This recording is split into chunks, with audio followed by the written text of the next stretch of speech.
Hello Standard 6, how all you are today? I'm fine and I hope that you all are fine at your home. But before starting the video, before just watching me, one important thing I just must share with all of you, that is stay safe and stay at your home, as because you know that what is going on, the pandemic situation has been just arrived, and for that reason we are just locked down inside a room. Okay. Oh, by the way, I think you have not just forgotten me that I take which class? I take history class. Okay, you can just remember me. Okay, so there is a surprise for you, and the surprise is that which chapter we are just going to introduce today.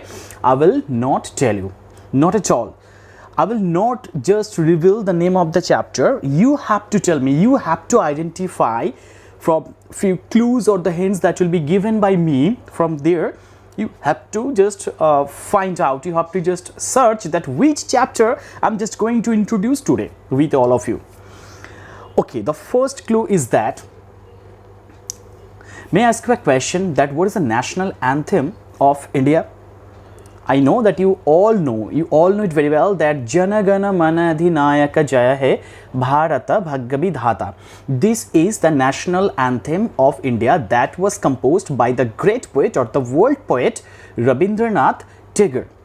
Now children, you tell me that what is the meaning of Jana. If you know the meaning of Jana, at the time you can just get a clue. At a glance, you can just predict that which chapter we are just going to introduce or teach today. Okay, and the next clue or the next hint that I'm just going to give you, that is the period of this chapter we are discussing about, that will be discussed shortly. It was from 6th century BC to 4th century BC. And the third and the last clue of today, that is, it was the time period of ancient time of India. Means in Indian history we have just segregated, we have just divided the historical time period for three different main stages. First is called the ancient period, number two, this is the medieval period, and number three, this is called the modern period. So we are just going to discuss about obviously the ancient history of India. And the time period for today's topic, it will be started from 6th century BC to 4th century BC. That will come to an end to 4th century BC. I think all of you have just got it. Yes, exactly. We're just going to start chapter number, not 4, it's 5. And the name of the chapter is Indian subcontinent in the 6th century BC. And the basic elements we will just come to know from today's topic. It will be evolution of state system and religion, especially in North India.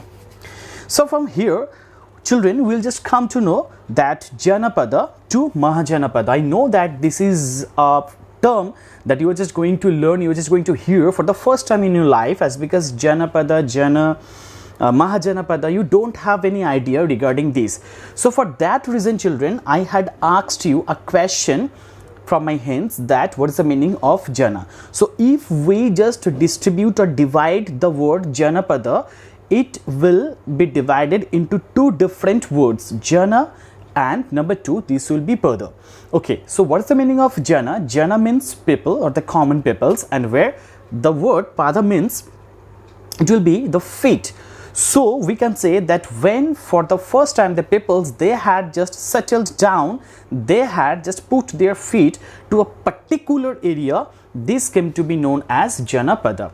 But most importantly, children, you have to just remember that Jana means a larger area than that of a village. I repeat myself once again, children, that Jana means a larger area than a village. And when the Janas, they had just amalgamated together, they had just gathered together, whenever further they had tried to expand their territorial power or the territorial administration, that came to be known as the Mahajanapada. So means we have just come to know three different elements. One is called Jana, number two Janapadas, and number three, this is Mahajanapadas. Okay, so from Janapada to Mahajanapada, how did the Janapadas become Mahajanapada?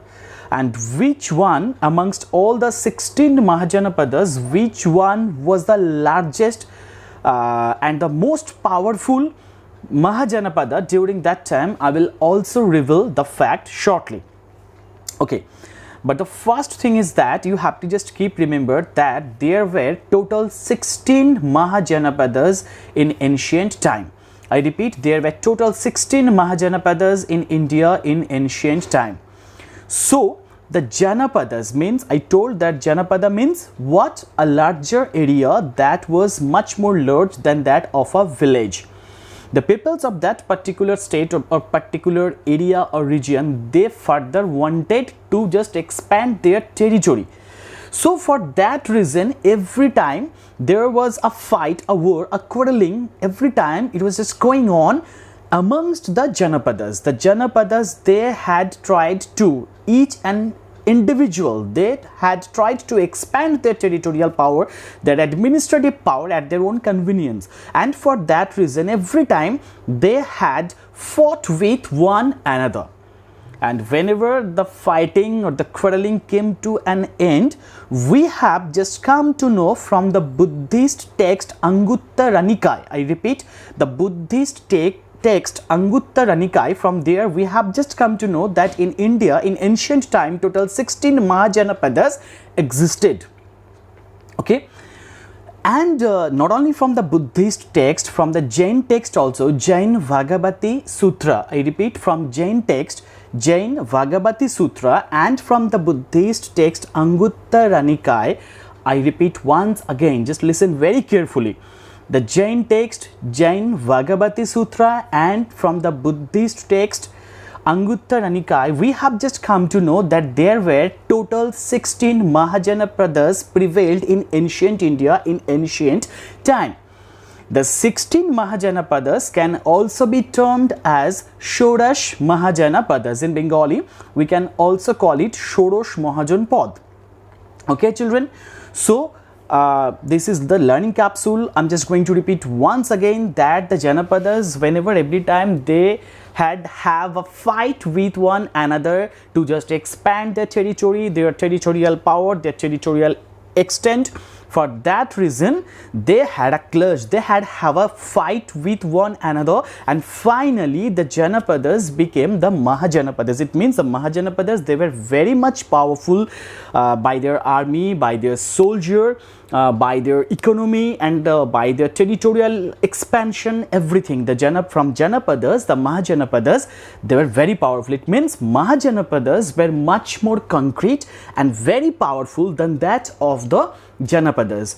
So, first of all, this was a village. From village, the larger area, it was constituted, and that came to be known as Janapada. As because the Janapadas, they have a fight every time, as because they wanted to show off their power, they wanted to just expand their territory in other provinces. So that's why the Janapadas finally transformed to the power center that came to be known as the 16 Mahajanapadas or the Mahajanapadas. And from the Buddhist text Anguttara Nikaya and from the Buddhist text Anguttara Nikaya and the Jain text Jain Bhagavati Sutra, we have just come to know that there were 16 Mahajanapadas there in ancient times. Okay, and children, don't forget that what exactly we're just talking about the Janapadas or the Mahajanapadas. The time period for our today's lesson, it will be from 6th century BC to 4th century BC. The following process that was started to just build up a huge territory, a huge administration in ancient time in India. The process was started since 6th century BC and that came to an end in 4th century BC. So total 16 Mahajanapadas are there, and amongst all the Mahajanapadas, which one was the powerful? It means the most powerful Mahajanapada at the time, it was Magadha. At present time, it's located in Bihar. Children, if you're having the history book with you right now, you may just go to page number 67. You can see a map is there. The map has been just exactly given over there, from where you have just come to know, you can just come to know about different 16 Mahajanapadas. Okay, as we guess, today we are just going to introduce the chapter, so that's why I'm not going to tell about every single Mahajanapada. Actually, in our syllabus, we have to strengthen up on few Janapadas that were very powerful.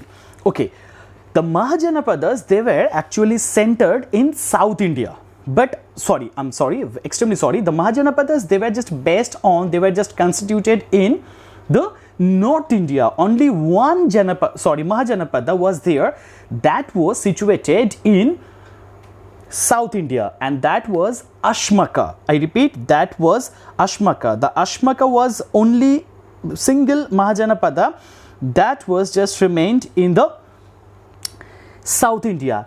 And amongst all the Mahajanapadas, I told 16 Mahajanapadas were there. So amongst all the Mahajanapadas, total 4 Mahajanapadas were there. They were very powerful. I'm just going to take the names. You just listen me very carefully. Avanti, Vatsya, Koshala and Magadha. I just repeat, Avanti, Vatsya, Koshala and Magadha. These are 4 powerful Mahajanapadas of North India. Apart from these, only one single Mahajanapada was there in South India, and that was obviously Ashmaka. This is very important for you and for your examination, so keep it in your mind. Okay, now I will tell you about some administrative structure and features of the Mahajanapadas. I think, children, the idea is very clear to you that how was a Janapada means a village, few villages were transformed to a Janapada. How was the Janapada transformed to Mahajanapadas, and where did they just constitute? You have just come to know, and you have just come to know about the exceptional Mahajanapada. Obviously, that was the Ashmaka that was prevailed over there in southern India, or the southern part of India.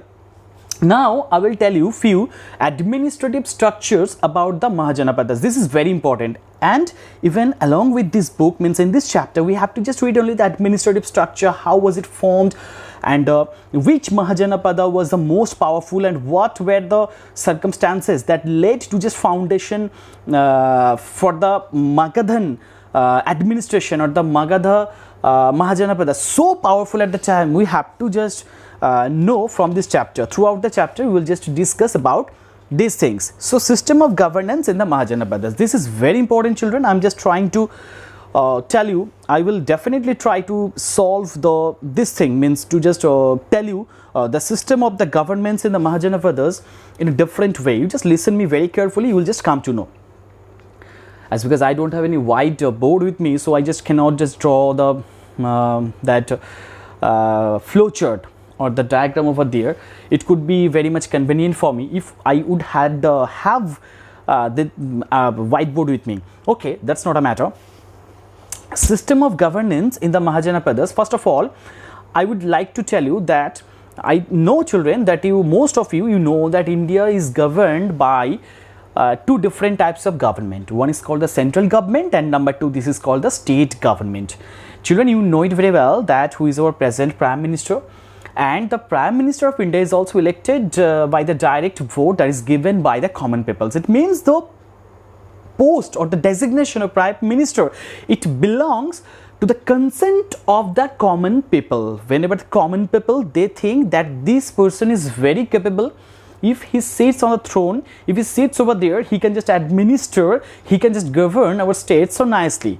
So that's why it was expected at the time that 2 different types of governance prevailed over there. One is called the republic government, exactly what is prevailed over here India, the republic government and the monarchical government. You have just come to know, you are very well habituated with the term what is a monarchical government, what is a monarch, who is called an emperor, who is called an empress. You know everything, but you don't know anything about the republican government and what is the meaning of republic.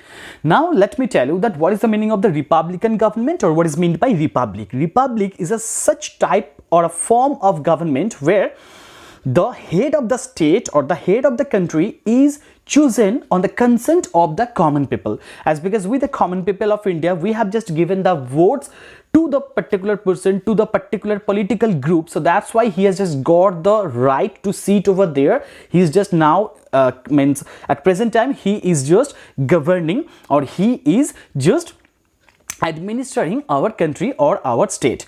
So I told that in the government or in the governance system, two different types of political bodies or two different types of government or governance systems are prevailed. One is called republic, and number two, this is called the monarchical government. Now I will tell you that what is the republican government at the time.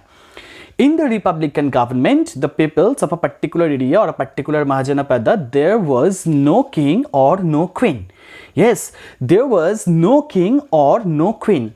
The representative was chosen by the common peoples, because the common peoples, they gave their consent, and on that basis a particular person was chosen, a leader was chosen, and he used to sit over there and he had to rule over the territories. Now you may ask me, children, that if he is a very bad person, if he's not doing anything that just that is very suitable for the common peoples, that is not very much lucrative for the society at the time, what can be done? He can be just removed from his position. In the monarchical government, it cannot be possible, as because it's a hereditary system. Means suppose Ram is a monarch, we know that after the demise or the death of Ram, his son Shyam will be the next king of that particular area. That doesn't matter that Shyam is a very good person, is a very good ruler or a good leader or a good monarch. That doesn't matter, as because his father was a monarch, his father was a ruler. So on that basis, he will be the next ruler, and the common peoples, they have to just accept this fact, as because the system of governance is a hereditary basis. So that's why in the republic government, there was no chance of a particular king that he will just rule and his ancestors, his forefathers, as because they had just ruled, and for that reason his next generation will also just continuously be ruling over there. No, there was no chance of that. So in the republican system or the republic system of governments, it was a very good, it's very best for the business, even for the country and for the countrymen, even for the subjects also.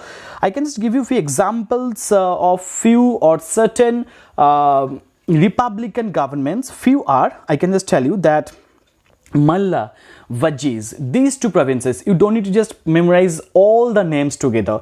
In this video, what the names I'm just checking, you just memorize these two names first, that Mallas and Vajis. Malla and Vajis were the two different territories at the time, or Mahajanapadas at the time, when the republican government prevailed over there. Means there was no existence of king or queen or any administrator. Further, it was just determined by the common peoples that who will just rule, who will administer or governs that area. And if it comes that give an example of the monarchical government or the monarchical system of administration that prevailed over there in ancient India, you can just go through for Magadha. Okay, so here is another stage division in the republic government. I told that in the republic system of government, there is no king or no queen. Here also you can see two different types of government can be just prevailed, not at a single time, but it can be just prevailed over there in a different way. The first thing is that one is called one single tribe government. What is called the one single tribe government? Suppose in Malla or in a Vaji, especially in Vaji, because the single type of government or a single tribe of clan was there, one particular ruler was there, and he had given the consent, he had just given the chance or the opportunities to the common peoples, and the common peoples easily could rule over there. But still, it was not a monarchical government, it was a republic government. But in Magadha, what has happened? We know that in Magadha there was no chance of the republic. The peoples were under the domination of a particular monarch, and the monarch, he was supposed to just rule over the country. He did not have to take any consent of the common peoples. However, at a later period, Magadha became it was the most important and the powerful administration it had with it, and for that reason, Magadha at the time, it had ruled over the entire Indian subcontinent. Not, it means in the Indian subcontinent, means in India at the time, the Magadha Mahajanapada had ruled over the entire Indian subcontinent. Now you imagine, children, that how much powerful the Magadha Mahajanapada it was at the time. Okay, so the key elements for today's learning, you have to just remember that the Mahajanapadas were also segregated or divided into two different types of administrative postures.